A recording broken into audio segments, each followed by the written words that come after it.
உடம்புல இருக்க ஒவ்வொரு அணுவுமே அது அதோடைய வேலையை செஞ்சுட்டே இருக்கு. அப்ப அந்த வேலையை செய்யும் போது என்ன தேவை?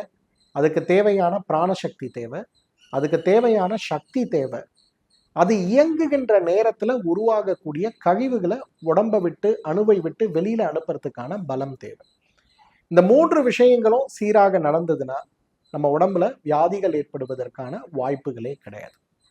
ஆனா துரதிர்ஷ்டவசமா உடம்புல இருக்க வாதமும் பித்தமும் கபமும் ஒரு நாளைக்கு காலை மாலை இரவுன்னு எப்படி மாறி மாறி ஒரு தீவிரத்தன்மை அடையுதோ, கோடை காலத்துல, குளிர்காலத்துல, மழை காலத்துல, இளவேநீர் காலத்துல இதே மாதிரி மாற்றங்கள் நம்ம உடம்புல நடக்கும்போது நம்ம உடம்புல இந்த அணுக்களால உடம்புல ஏற்படுத்துகின்ற கழிவுகளை முழுமையாக வெளியில அனுப்ப முடியாத ஒரு சூழல் ஏற்படுறத பார்க்கணும்.